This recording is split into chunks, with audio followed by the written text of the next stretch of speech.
I thought yesterday was a crazy and exciting day for college football, but it doesn't even compare to what's been going on today and currently right now. Yesterday, the big time news was the Iron Bowl, how Alabama Bryce Young came back in a miraculous fashion, and also Ohio State losing to Michigan. We talked all about it, not going to spend too much time talking about that in today's video. If you want to check it out, you can see last night's video. Also in yesterday's video, I said we're going to talk about Oklahoma State, and wow, we got to talk about more than just the game today. As to when I'm currently speaking and making this video, it's all breaking news. You see what makes this video so interesting? We're not just focusing on Lincoln Riley, Oklahoma, Kaley Williams. Tennessee has somehow gotten to drama, LSU and USC. It's complete chaos. Oklahoma fans are not too thrilled about what's going on. I can't blame them. What makes all this even more intriguing, at least to me, is there's a ton of stuff that nobody is noticing right now. There's a lot to it. I'm excited to get into it. I hope you guys are excited too. If you're new to the channel, real quick, you're watching this because you love college football. I love college football. Do me a huge favor. A bunch of you watching right now, you're not subscribed. Go down there, hit that subscribe button. It's free. That's all I'll ever ask. I really appreciate all the support. Whenever you subscribe and like, you don't understand. It means so much to me. It shows and tells me you guys are enjoying the content. So feel free to subscribe if you're enjoying the content. And without further ado, let's get into the news. The Alabama-Auburn game, the Iron Bowl, one of the most historic matchups in not just SEC history, but college football history, was one of the best games of all time last night. We did touch on some things, and I'm still ecstatic and thrilled about the win today, and I'm honestly going to be happy about it for the next couple of weeks, even if we do lose to Georgia. Despite that, if you were watching the game and watching the Auburn players, anytime they made a good play, they would mock Alabama's wide receiver, John Matchy. If you don't know what I'm referring to, all throughout the season, whenever Matchy scores a touchdown, he does what some people are calling the swan, and I've also seen some people call it the ninja. Originally, all throughout the season, I thought he was imitating a ninja, but apparently some people say it's a swan. If you know what he's doing, let me know in the comment section. It doesn't matter, I still think it's cool. But anyways, the Auburn players, including the punter, was mocking him all throughout the game, and well, we saw who got the last laugh. It's just really funny because late in the game, the Auburn punter did it thinking he won the game by nailing them down inside the 5, and then Bryce Young goes on a 99 or 97-yard touchdown drive to tie the game. And then right after that, there's a picture of the Alabama offensive lineman and Matchy doing it back to them. And as an Alabama fan, that's what made this win so much sweeter. Of course, you want to win every game, but the fact they were mocking us all throughout and thinking they had it in the bag and we come out and somehow win the game, it was the best feeling ever. Last night in an interview, Matchy was asked if he saw the Auburn players mocking him, and here's what he said, quote unquote, "I'd say roll tide, we won," and that's all he said about it. That response right there is Nick Saban rubbing off of his players. You'll notice Alabama players, they never get unsportsmanlike penalties and they never say the wrong thing to the media because Nick Saban literally trains them to not do that stuff. I think I would have said something else like, oh yeah, you don't want to mock me, do this, do that, and he kept it very professional. Much respect. At the same time, I'm a firm believer your actions will always speak louder than your words, and Matchy, his actions, they spoke a lot. You can say what you want about this Alabama team. They played in 4 or 5 close games all throughout this year. I hate to break it to you, that's who they are. The one thing you can't deny, they're clutch and they got a lot of heart. Looking back on it, I still can't believe Alabama won this game. They got outplayed for 58 minutes. They didn't deserve to win, and somehow they pull out the victory. I'm not going to talk about the Georgia matchup. I'm still trying to take in this win, and quite frankly, I don't even want to get into it and think about what's ahead of us. Continuing on with this video, we can get into my favorite part, the juiciest part, Lincoln Riley in Oklahoma. Before we talk about Lincoln Riley and that entire mess, let's talk about the game last night. Another great game to cap off the Saturday in the college football weekend. Oklahoma played good, Oklahoma State played good, but Oklahoma State, they came out on top, 37-33. For all of my Oklahoma fans, I've said this at least 4 to 5 times on this channel. I'm going to say it again. Kaley Williams is must-see TV. If you haven't seen this kid play football, you're missing out. This kid, and yes, that's right, I said kid, he's a true freshman. He is lightning in a bottle. Did he have some ups and downs all throughout this game? Yes, but he makes some plays that have you shaking your head and wondering, how did he do that? I do not want his performance to go unnoticed. He played phenomenal, and it was sad to see him lose. He gave it his all. He wound up finishing the game 20 for 39, had 250, 3 touchdowns and 0 interceptions. Oklahoma State, they're such a weird team. Nobody gives them any credit, and nobody's even talked about them for the playoff race this entire season, but here we are a week away and they're sitting pretty. Well, maybe not pretty, but they're in a decent position. They could possibly make the playoff if some chaos happens. Oklahoma State's about to play in the Big 12 championship. They're going to play Baylor, who's another ranked team, and they're going to get to improve their resume even more. Notre Dame's not going to play this weekend, so I do believe they jump Notre Dame if they win the championship, and they're also going to jump Ohio State. And the last key piece will be if Alabama loses, I guess it would be between Oklahoma State and Alabama. Everyone's going to be quick to say, I've heard it from all the analysts, if Alabama loses 2 games, there's no way they get in. I'm just saying, we've seen some crazy things happen. It's going to be close. In my humbled opinion, if Alabama loses 2 games, I wouldn't want to see them in the playoff because you lost to A&M, you lost to Georgia, and you've also played in 4 to 5 close games this entire season. I don't think you belong in there. I guess we'll have to wait and see how that plays out, but do not sleep on Oklahoma State. They could sneak in the playoff. Getting back on topic with Kaley Williams, that'll also lead us into Lincoln Riley. I can't say enough good things about this dude. The game looked all but over. There was under a minute left. It was 3rd or 4th down. I can't remember the down and distance. Kaley Williams, he's scrambling. It looks like he's going to go out of bounds, get a 10, 20-yard gain. He cuts it back upfield and gets a 50 to 60-yard gain. Oklahoma had a legit shot to win this game, and I thought they were going to pull it off. What's crazy about it is the fact that they still had a chance after all the mistakes they made. It goes to show you how great Caleb is. He was flat out of breath. He had nothing left in the tank, and he gave it his all. That's what I love to see out of these players. I'm not an Oklahoma fan by any means, but I love watching this dude play. I can't get enough of him. Every Saturday, I'm like, yo, what time's Oklahoma playing? I cannot miss a game.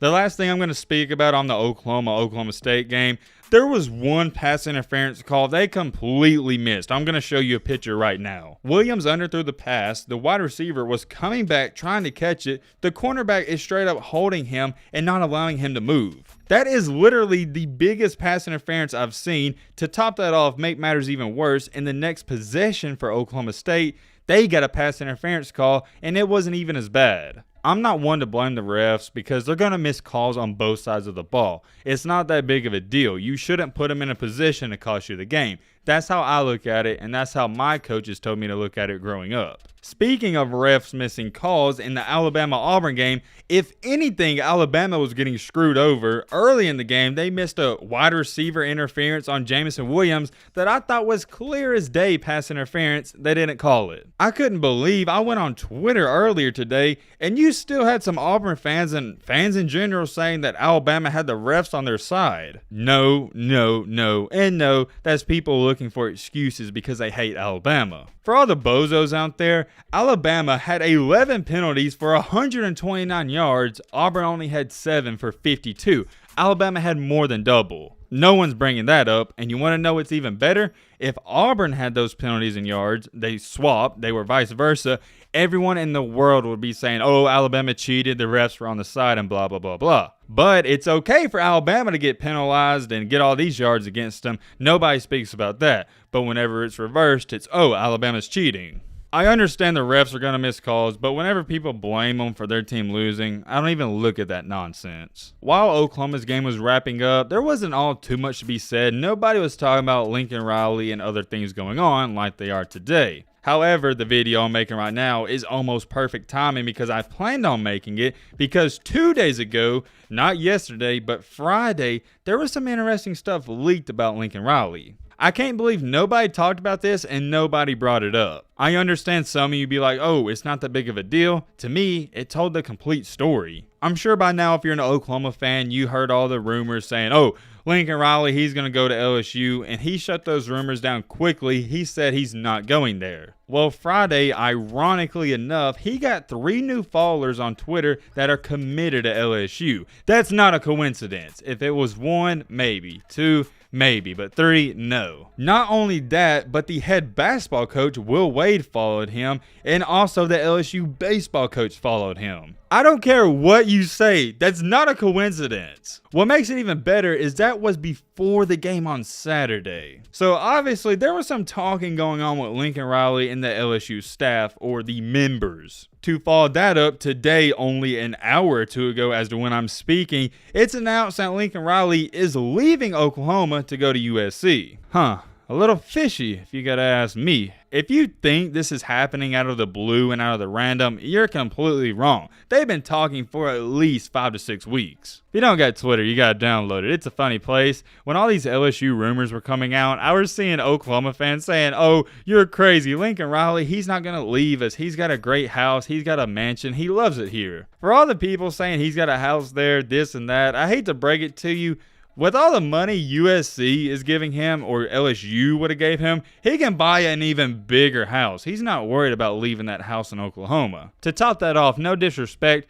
Oklahoma isn't the most appealing place to live. Everyone rather live in California, or 90 to 80% of people. I did see a great comment I want to speak on. Mike said, "Someone explain why he leaves a school with great success for a school that has struggled over the past few years. Is it truly just for the money?" That's a great question. To answer that question, there's a lot of factors. We're going to touch on the main ones. With number one being, yes, money has a huge play in say so. But number two is originally, I'm not too sure if many of you remembered, Lincoln Riley was not a fan of Oklahoma joining the SEC. I'm not saying he's scared of the competition in the SEC. I'll let you do what you want with that information. All I'm going to say is it's a smart move because he's getting more money, he's going to be living in a better place, and there's not going to be stress to succeed like it would be in the SEC. If Oklahoma goes to the SEC West next year, has a 9-win season, they'd want him fired. But at USC, he could probably go 6-6 and they'd be happy.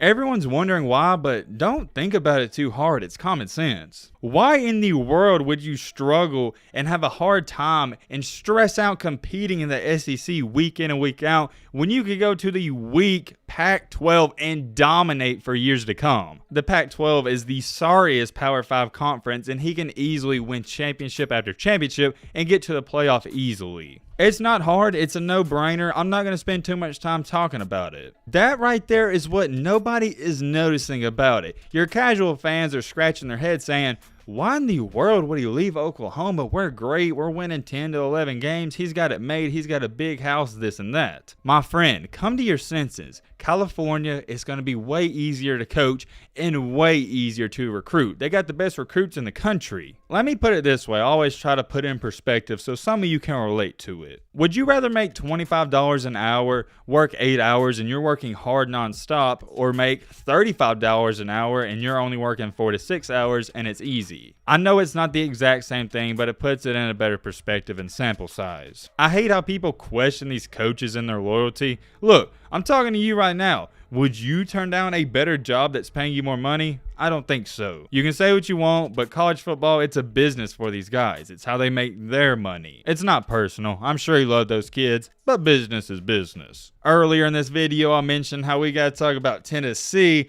And yeah, it gets really interesting. Tennessee recently hired Josh Heupel, who is turning the program around. There's now being rumors that he's going to leave Tennessee to go to Oklahoma, which in my opinion sounds like a good fit. He's an offensive genius. Oklahoma, they're an offensive school. Right now, it's looking like he's going to be the leading candidate, and Tennessee fans, they're worried. Tennessee has been the laughing stock, and they've sucked for the past, 10, 15 years. They finally have a decent year. They're hoping next year's going to be better, and they may lose their head coach. Now, hold on. What about this? If you thought that was interesting, what if Josh Heupel leaves Tennessee, goes to Oklahoma, Lane Kiffin leaves Ole Miss to go to Tennessee? That'd be one of the craziest things ever, and Kiffin already coached there. It'd kind of be a good fit, in my opinion. He'd have better players.